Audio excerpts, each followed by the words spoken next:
Zach is Zach Attack, and he's a cool cat, always with his hat, ready to bat. No, but he's definitely a great saxophone player. When he joined the group, he obviously had to feel us out more. But I think the more and more that we've played with him, he's shown his strength.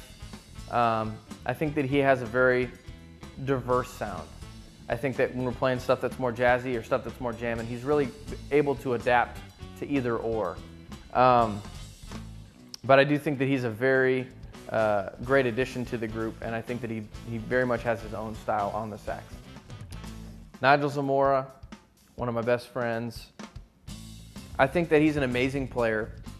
There's so many different guitar players out there who can just shred it, who can just solo and rip up the show live and all that different kind of stuff. But Nigel is such a humble guy, and his playing and technique is so original. I've never heard any other guitar player that plays like him. And I love the way that he plays. When he solos, I'm a happy man. I can just lay back on the drums and hold it down, and I love just watching this guy. I mean, everything that he does, from the soft technical things to the thrashing solos, Nigel Zamora is one of the next up-and-coming greatest guitar players in the United States, in the world, in my opinion. I think Judd is kind of the glue of the group. I think that in every band you have situations and events that happen, whether it's in personal life or whether it's actually between the band members themselves, and you have to have someone who can be steadfast and be, consistent. And I think that Judd really holds everybody together. When people get down or when someone's having a bad day, Judd kind of helps keep the spirits up. And as a musician, with the songs that we write and everything, I think that Judd's voice is very unique.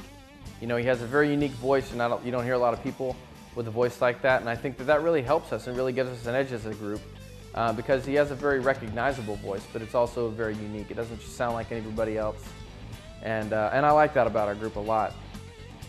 And just as a person, he's a great friend, and he's a good businessman. So as far as the business side of the band, he always keeps everybody in check, and he always keeps the record straight.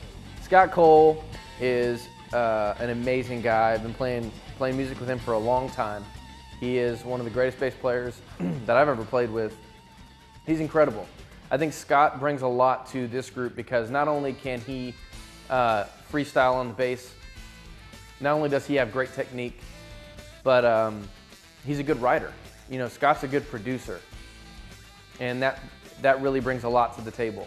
When we're writing and organizing songs, when we're coming up with new creative ideas, Scott's right there pulling his weight, and he's a great player. He's fun to play with.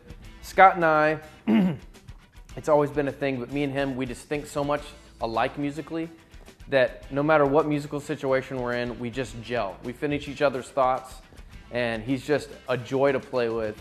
And Scott Cole, 2 thumbs up on the bass.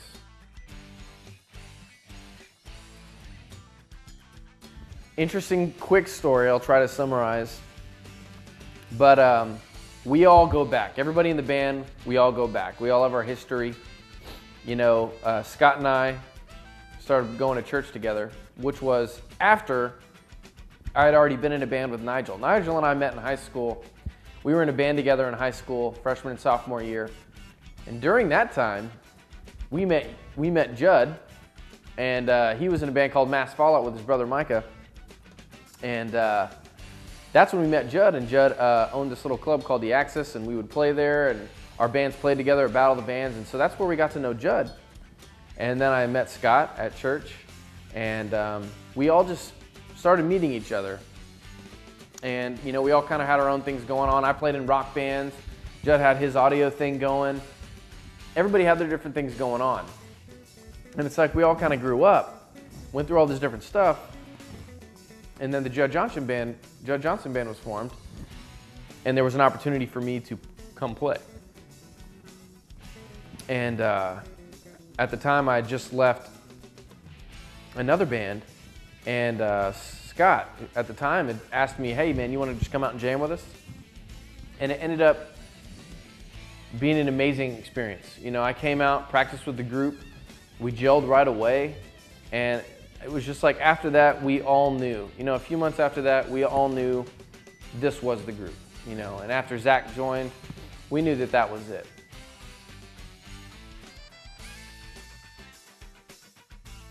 I think that our live show is where it's at. I think that you can buy our albums, you can listen to our music, you know, you can look at our great website that we have, you can connect with us. But the best place to connect with us is our live show. I mean, you're going to come and you're going to experience the Judd Johnson Band. You know, I think that we write music and it's solely intended to be played live. I mean, we can play those songs on a CD, we can do all that stuff, and it will, you know, it will come across. But when we play it live, all of the emotion that is in every single one of us just floods out right on that, you know, into the audience off the stage. I think the fusion and the electricity that is between all of the band members, that's the thing. Those are the things that are visible to the audience, and I think those are the things that rev the fans up. Those are the things that build that energy, and it's definitely the funnest part by far. Honestly, I did, because I saw the potential. You know, I'd been in a band for 5 years, and when I joined this group, I wasn't going to go through another one of those experiences where it was like, well, you know, we're gonna play for 10 years and who knows what's gonna happen. You know, for me, I wanted to know that I was jumping on board a worthy cause, that this was actually gonna be something fundamental in my life, something that was gonna be successful. And I knew, looking at the players that we had and with the songwriting capacity and the capabilities that we did have, there was no way that it wouldn't be a success. It was just a matter of time. And as our friendships grew, as the band grew, as the music grew, sure enough, we started getting more and more stuff done. And, you know, I look forward to the future, to see what the future is going to bring. So I think that if we just keep working hard, I think that we're going to see it all through. The way that I would want our fans to perceive us is, you know, first and foremost, man, those guys are a really good group of guys. And second, have an expectation of greatness.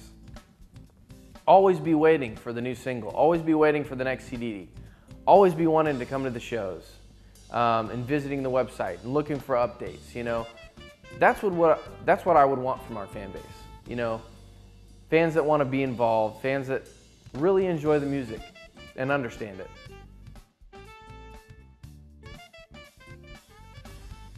As far as this band's concerned, as far as me as a musician, us as a band, I want us to be able to continue to put out a timeless product. I want us to be able to make music that we love, continue to be creative. You know, obviously we're not going to sell out musically, we're just going to keep doing what we love to do. But my goal is to be able to do this full time with my best friends and continue to put out records that our fans are going to keep loving and keep enjoying. And not be a band that puts out a record and just kind of falls off the face of the earth and it's kind of like, hey, what happened to those guys? You know, I would love to be able to say, as the future of the Judd Johnson Band, that it would be a thriving, you know, great band, you know, that would always have good products coming out and that we would always have good music coming out, and that we would be giving the fans what they want, you know.